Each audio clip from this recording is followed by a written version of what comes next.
Et bien salut tout le monde, aujourd'hui je vous retrouve pour une nouvelle vidéo et aujourd'hui on va voir la partie 2 de la série qu'on a commencé la semaine dernière et on va parler aujourd'hui du site. Pourquoi est-ce qu'on parle du site? Parce que c'est un élément extrêmement important.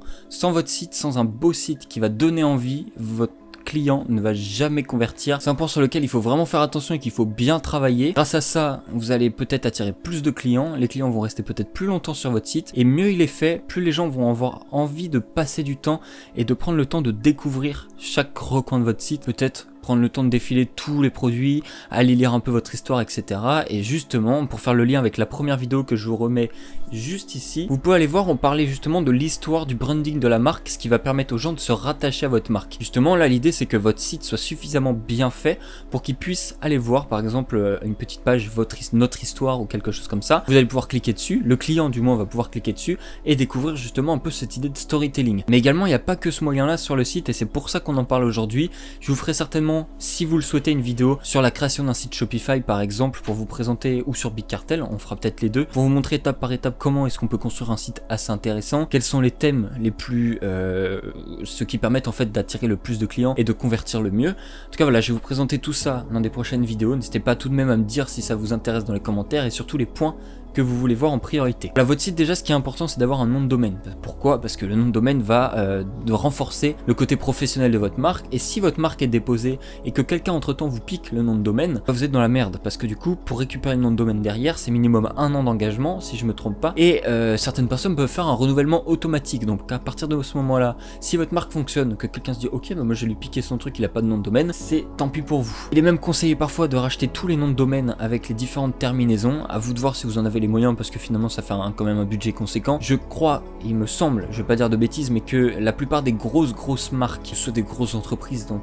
n'importe quel domaine, eux rachètent l'ensemble des noms de domaine pour être tranquille et ne pas avoir de concurrence avec le même nom. Sachant que à l'INPI, quand vous déposez votre marque, sachant que l'INPI c'est le lieu sur lequel vous pouvez faire protéger le nom de votre marque ou des logos, donc si votre marque est protégée de toute façon, vous êtes tranquille là-dessus. Maintenant on va passer au site dans son ensemble. Le but ça va être de partager des éléments visuels et des éléments écrits, pas trop envahissants non plus, mais qui vont permettre d'aider le client à découvrir en fait votre marque, votre storytelling, l'histoire que vous voulez lui faire passer, et surtout lui donner envie d'acheter derrière. L'idée donc ça va être d'avoir un site sur lequel vous pouvez avoir à la fois de la vidéo, des photos, de la couleur et des animations un peu dynamiques, des animations qui vont attirer l'œil, des animations qui vont vous permettre au client quand il se balade de repérer certains endroits importants que vous voulez lui faire voir en tout cas. Donc par exemple, j'arrive sur un site, j'ai en premier une vidéo qui démarre, tout de suite peut-être que ça va attirer mon attention, je vais commencer à regarder un peu. Si les premiers plans sont captivants, croyez-moi que les gens vont passer plus de temps à la regarder.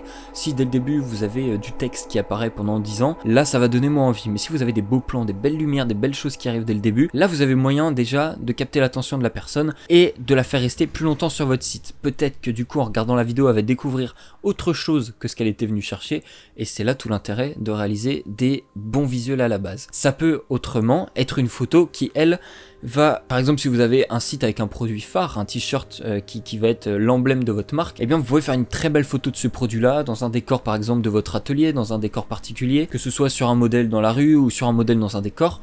Là vous avez libre cours, mais le but c'est vraiment de faire une bannière qui va vraiment attirer la personne qui va regarder, c'est-à-dire avec peut-être un texte à rajouter par dessus. En tout cas l'idée ça va être d'avoir un visuel qui est captivant, que ce soit en vidéo ou en photo. Ça peut également être une bannière qu'avec du texte, mais je recommande moins, dans le sens où si vous vendez un produit, tant qu'à faire, mettez-le en avant dès que vous le pouvez. L'idée c'est vraiment de montrer à la personne que sur votre site il y a ce produit qui est disponible, que ce produit est génial pour telle raison. Et ça c'est ce que vous allez développer ensuite.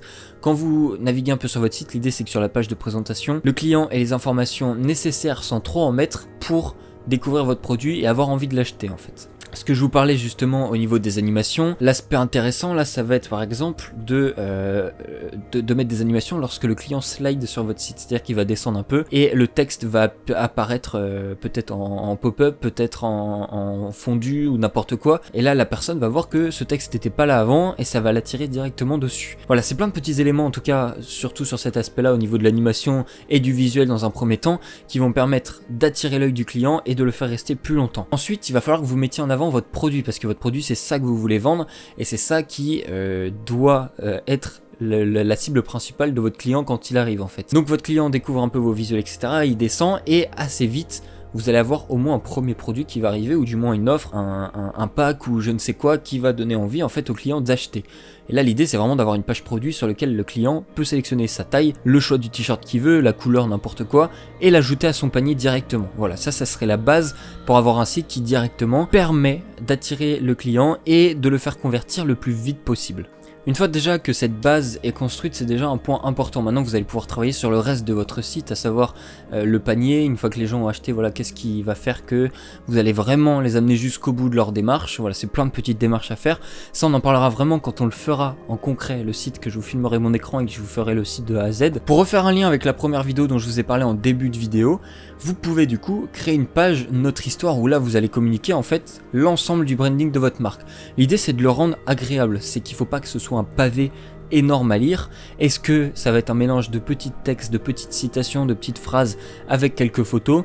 Est-ce que c'est la vidéo qui se lance automatiquement, comme j'en avais parlé dans la première vidéo, je vous ai décrit un type de vidéo qui pourrait être intéressant avec le sujet dont on parlait. Ça va être tout cet ensemble là qui va faire que le client va se projeter en fait dans votre marque, qui va se laisser guider par votre site et qui va en fait découvrir votre univers. Et c'est ça qui est très dur à faire à la fois, mais qui en même temps très fastidieux et très intéressant, parce que le résultat n'en est que très satisfaisant quand ça fonctionne. Autre point que j'ai abordé, c'est au niveau des couleurs, essayez de mettre au maximum 3 couleurs différentes. Généralement ce qu'on utilise pour que ça fonctionne bien, c'est du noir, du blanc, ainsi qu'une troisième couleur qui va être la représentation de votre marque. Ça peut être du bleu, du orange, du vert, du tout ce que vous voulez. Essayez de prendre des couleurs quand même qui matchent bien.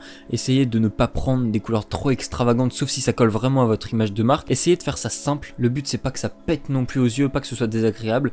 Travaillez votre site pour que les gens se sentent pas agressés quand ils arrivent. Il faut pas qu'il y ait des pop-up de partout, il faut pas qu'il y ait 10 000 lignes de texte, il faut pas qu'il y ait des couleurs en mode un rouge ultra agressif qui va lui défoncer les yeux. Tout dépend du message que vous avez à faire passer, parce que le rouge peut être très justifié sur certaines offres ou sur certaines ambitions de votre part, mais réfléchissez bien à ça. Est-ce que vous voulez communiquer quelque chose de plutôt chill? À ce moment-là, encore une fois, ne mettez pas du rouge, mais peut-être un petit bleu clair, un cyan, ou toute autre couleur, en tout cas qui va plutôt apaiser les personnes. À l'inverse, si vous voulez, entre guillemets, agresser les gens qui arrivent sur votre site avec une offre, montrer que là, c'est flash, il faut aller vite ou quoi, mettez du rouge ou du orange, quelque chose qui pète.